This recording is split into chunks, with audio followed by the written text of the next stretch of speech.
Hello, everybody, and welcome into Bad for Baseball, the baddest baseball podcast on the internet, presented to you by Betway. I'm your host, Nicholas Playlog, joined alongside by Adam Peddle. We are continuing with our profile predictions for 2025. We got the San Francisco Giants coming up here, man. 80 wins last year for those Giants. Kind of a forgettable baseball team, but relatively active this offseason, making a couple moves, losing some big pieces too. So we got to talk about the additions, the subtractions, and then what do we think they are going to do for this upcoming season? Are they going over their line or under their line according to Betway? Adam, talk to me a little bit about who they lost, who they brought in, just what's going on. Yeah, big loss they had in that rotation. Blake Snell is an LA Dodger. What sucks is he goes to the Dodgers, your arch nemesis in your division. So that's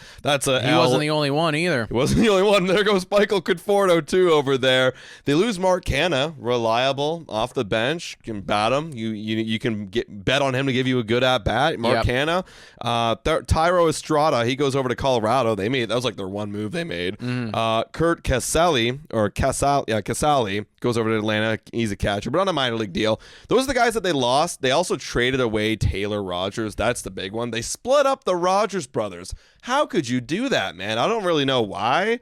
Like, why would you do that? Like, unless the brothers were beefing or something. Doesn't make a lot of sense to me. But those are the major subtractions that they had. Yeah. However, they had some pretty big additions. One of the big free agents this offseason was Willy Adames. They go and they land him. Man, that left side of the infield, we're going to break down their whole lineup later, but it's looking nice when you got Willy Adames next to Matt Chapman. Like, that's a brick wall out there on the left side of that infield. They signed catcher Sam Huff to kind of fill out that backup role. They go and they get Justin Verlander after he pitched for Houston last year. Not such a good year, 17 starts, 5.48 ERA, but is Justin going to have a little bit of a resurgence? We'll see. And then they go and they sign Lou Trevino to a non-roster invite, and that was the majority of their moves last year.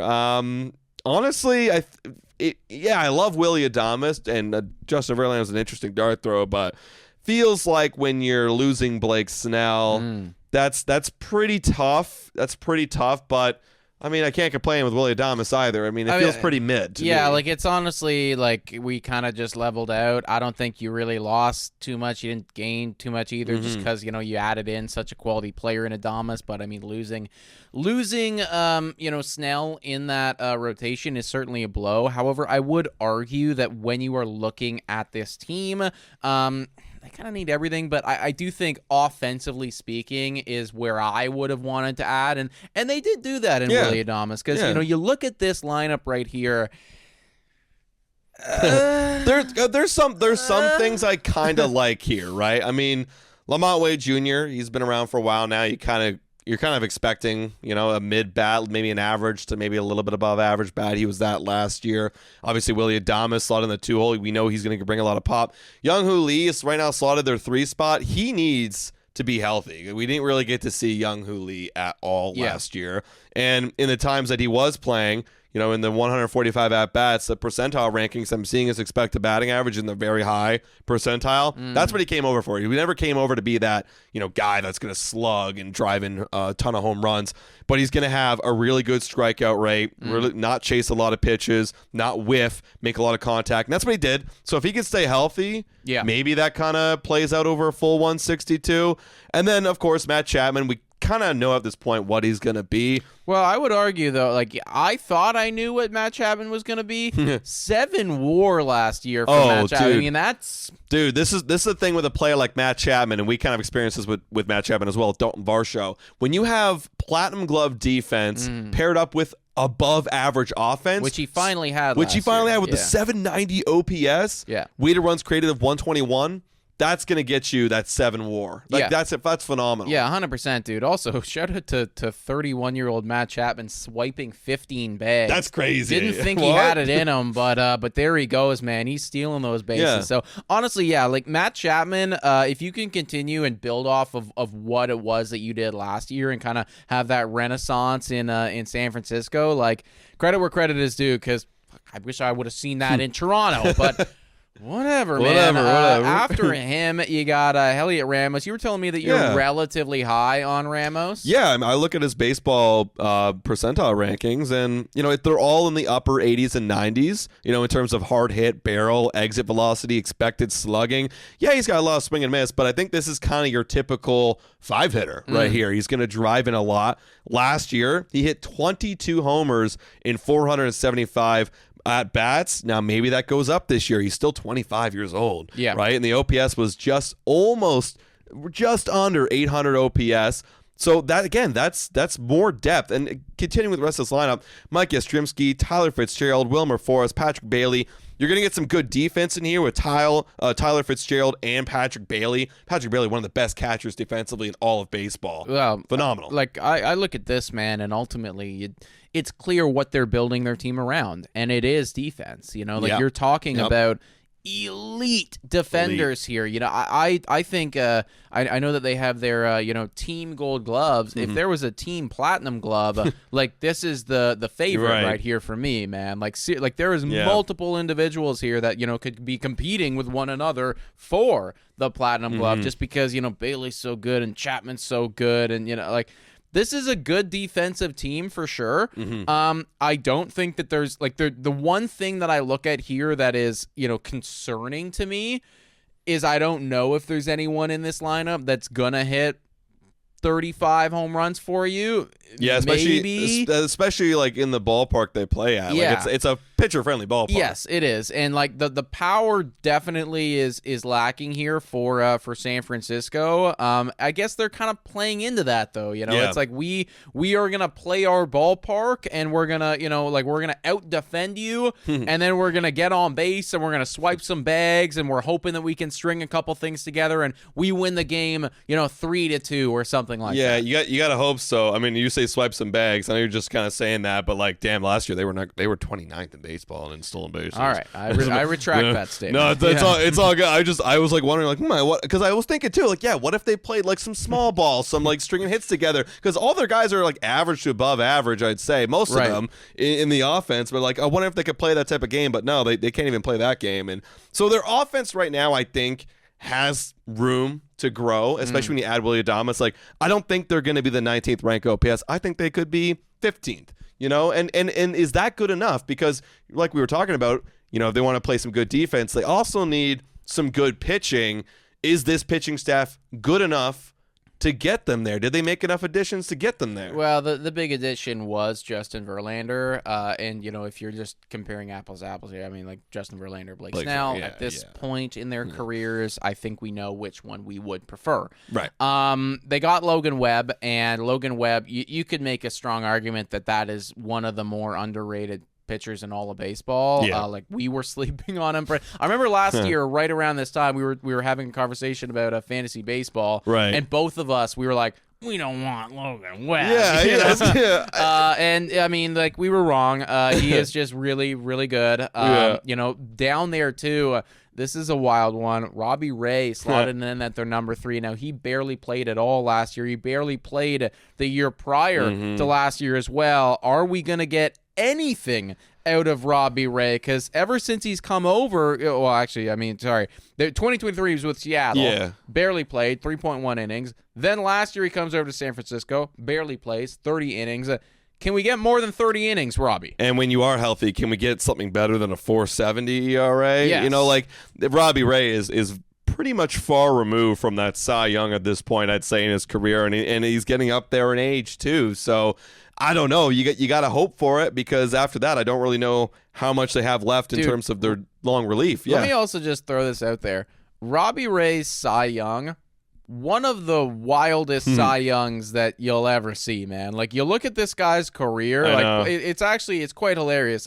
We got some 6 ERAs in here. we got some wild years here, right? And then just 1 year where we win the Cy Young. So it was insane. I mean, we watched as Blue Jay fans. It was very simple. I'm going to pump a fastball down the middle, and then I'm going to throw a slider to a right-hander on your back foot, and you're going to strike out. Nobody could figure it out for some reason. It was that simple. I don't know, man. Weird year there from Robbie Ray. Got it done. Hasn't been able to do it since then. And then behind him, you got Jordan Hicks. What has he done since he's transitioned to a starter? He had 20 starts last year, 109 innings pitched. It was a 4.10 ERA. I mean, honestly, I wasn't expecting a whole lot out of Jordan Hicks. Honestly, I was kind of expecting him to pitch like a low 4. He was really good in the bullpen, especially before he transitioned. Yeah. And he's a fourth, fifth guy with some high velo. I think that they're hoping for more, though. You gotta hope so, because we're definitely hoping for more. Because ultimately, I mean, they put him there because his stuff can play as a starter. Yeah, I guess I'm being nice to the guy, but I hope that now that you've had a whole year being the starter, you're you're removed from the relief pitching role. You are a starter. Your mentality's changed. I'm hoping that we're going to see a bit more. Yeah, stay healthy, stay built up, because 109 innings last year, that's still not great for a starter. And then you got Kyle Harrison. He had 1 year in the league. And it was, a lot left to be desired for sure for Kyle Harrison. So that's their rotation. And last year with Blake Snell, they were 18th in ERA. I got an argument to say that they got probably worse. No, it's a strong argument for sure. You're gonna hopefully get more out of Robbie Ray. You're gonna hopefully get Verlander in there. But you're looking at a rotation right here. Verlander, Ray, Hicks, all of them have some injury concerns. All of them. You know what I mean? Logan Webb's great. Logan Webb's an ace, and you got your number one, so that's nice. After that, we have some serious question marks. Yeah, and then I look over that bullpen. Bullpen was good last year, average. 15th in ERA, 21st in WHIP. A homer per 9 was 8. That's pretty good, especially late games. You don't want to give up those big bombs. But they traded away one of the Rogers brothers, as I said off the top. That was a big part of their whole bullpen. They still got Ryan Walker. He was solid last year, 191 ERA, 10 saves, 80 innings. Damn, workhorse there. Wow, 80 innings. I was not aware of that. Okay, You're on my fantasy board, Ryan. He was good. And then Camilo Duvall started the year as a closer, moved down to more of a setup guy because he was struggling. But all his projections and all his profiles is very elite stuff. So this was a blip year, honestly, for Camilo Duvall. I think he'll be back. He had a 4.88 last year. I think he'll be back easily. And then Tyler Rogers, that's kind of your big three right there. And the rest of them, it's not terrible. We'll see how they kind of patch it all together. But you're, again, asking for them to repeat what they did last year. But honestly, based on what the rotation is, you're kind of asking them to do a little bit more to really keep them in ball games. For me, overall, looking at this entire team, it feels like there's little needle movements, maybe a little bit up a tick in the offense, a little bit down tick in the rotation, maybe a little bit down tick in the bullpen. And they won 80 games last year. So it feels to me at least, nothing's really changed. Man, I think that this squad is a really strong foundation, Really strong and foundation. I like a lot of things here. Yeah. I also don't know if it's enough though when you're up against especially in that division, up against the Dodgers, and I know that we're kind of down on the Padres, but they still got a pretty good lineup over there. Yeah. And, the Arizona Diamondbacks should be even better this year, right? Yeah. There's a lot of and just the National League as a whole, fuck, they're kind of stacked, dude. Yeah. I don't know. There's a foundation here for sure, but it does feel you had to get the Aaron Judge, or you had to get the Corbin Burns, or you had to get one of those guys, right? You add one more big piece here, especially in that lineup too. Somebody somebody like your Aaron Judge, who is your modern day Barry Bonds, and I'm okay, home runs are back on the menu, baby. Here we go. If Aaron Judge is in this lineup, this is a 90, or maybe not 90 because it still needs some more pitching, but 88, 87. You're just feeling so much better about it because it's okay, Lamonte can get on base, Willie can get on base and swipe a couple bags, right? And then Aaron Judge, boom, home run, we're up. Right. Now we're playing good defense. Now we're doing all that. But because we don't have that right now, I don't know. I don't know. Yeah, I don't really know either, and it's tough to project, but we're gonna have to anyways in this one, guys. Big shout out here to Betway. We're gonna pick the over/unders right here. Hit your picks and knock it out of the park with Betway. Scan the QR code on the screen or click the link in the details section and join the action. Available in Ontario only. Must be 18 plus. Please play responsibly. The line though is slightly below 500. It's at 79.5. It's even 1.87 for the over and the under. They won 80 games last year. Are they going to be the exact same team as last year. Yeah, it's tough, man, because, like what happened last year? You had Matt Chapman have a renaissance. You had Patrick Bailey have one of the most dominant defensive seasons that we've seen in years. Yeah. The guy was nuts, right? Yeah. So you're asking for some of those things to continue. Granted, Willy Adames, can he help, ignite that offense? Can you get Young Hoo Lee more than 145 at-bats or whatever it was? I've been going under a lot, and, maybe that's factoring my decision a little bit, but I do think that this is a better than 79-win team a little bit. Yeah. I'm going to go over. I'm not saying it with my full chest here. I'm thinking 500, 81 wins, or right around there. I'm pretty sure in my projections I gave them 80 on the dot. So I'm going over, and it's just because, we could compare the, them fighting the Dodgers and the Padres and the Diamondbacks and all those guys and how they might take some L's there.